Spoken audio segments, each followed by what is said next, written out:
कैसे हो सभी साथियों, आप सबका स्वागत है आपके अपने चैनल टीचर्स अड्डा पर। मैं हूं आयुष चौहान। बीएड जितने भी लोगों ने किया हुआ है उन्हें प्राथमिक में एलिजिबल करने के लिए 6 महीने का ब्रिज कोर्स जो है वो एनसीटीई स्टार्ट करने जा रही है। लेकिन इस ब्रिज कोर्स को स्टार्ट करने से पहले दो चार चीज़ें वो लोग क्लियर कर रहे हैं कि 2023 के पहले या 2023 के बाद सुप्रीम कोर्ट के फैसले का क्या असर, उन सारी चीज़ों पर उन्होंने अपने पब्लिक नोटिस में ये सारी चीज़ों का वर्णन आराम से कर दिया है कि कौन लोग कर पाएंगे, कौन लोग नहीं कर पाएंगे। लेकिन खैर टिप्पणी मैं एंड में देता हूं। अभी के लिए शुरू करते हैं। तो पब्लिक नोटिस जारी किया एनसीटीई ने, जो कि राष्ट्रीय अध्यापक शिक्षा परिषद है। वही लोग टाइम टू टाइम टीचर्स के लिए रूल भी बनाते हैं, उनकी ट्रेनिंग वगैरह में भी हेल्प करते हैं।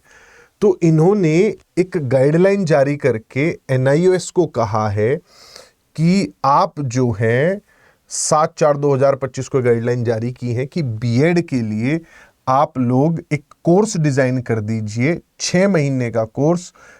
एनआईओएस को कहा है, जो कि national institute of open schooling है।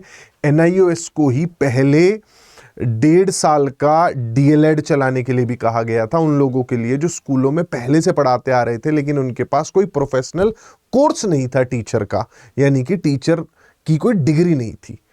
उन्हें कहा गया था कि इन्हें ओपन से करा दो, तो अब एनआईओएस को ही कहा गया है कि कोर्स आप बना दीजिए।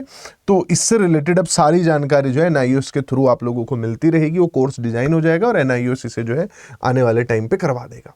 लेकिन इसमें 2-3 चीजें मैं क्लियर कर देता हूं कि कौन लोग इसे कर सकते हैं। ये पॉइंट देखो, समझो।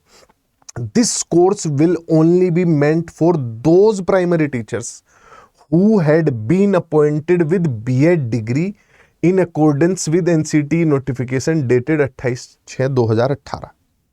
ये कोर्स सिर्फ उन लोगों के लिए है जो कि प्राथमिक अध्यापक हैं बीएड डिग्री के आधार पर, यानी ऐसे बीएड डिग्रीधारी जो प्राथमिक अध्यापक बन गए थे 2018 नोटिफिकेशन के बाद, and who were in service before the date of honourable supreme court's judgement dated 28/11/2023।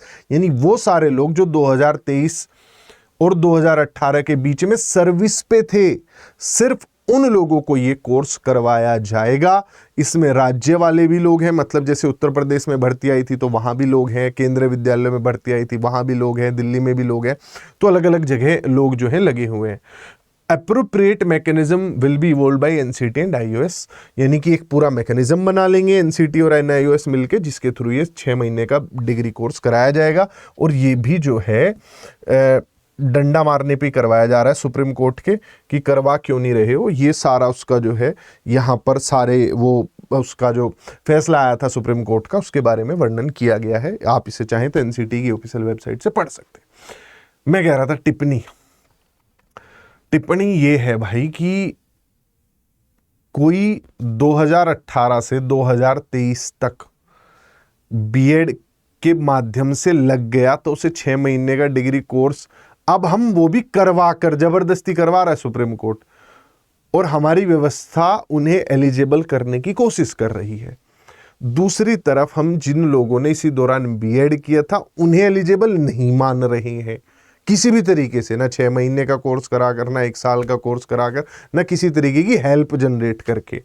ये एनसीटी को ये कह के कि भाई बीएड में और डीएलएड में कुछ तो समानताएं होती होंगी, जो समानता है उन्हें छोड़ के कुछ अलग अपग्रेडेशन करवा दो जो बच गया है। वैसा भी कोई हम रास्ता नहीं निकालना चाहते। हमारी जो दवाई है वो पुराने लोगों पे तो काम करेगी, नए लोगों पे काम नहीं करेगी।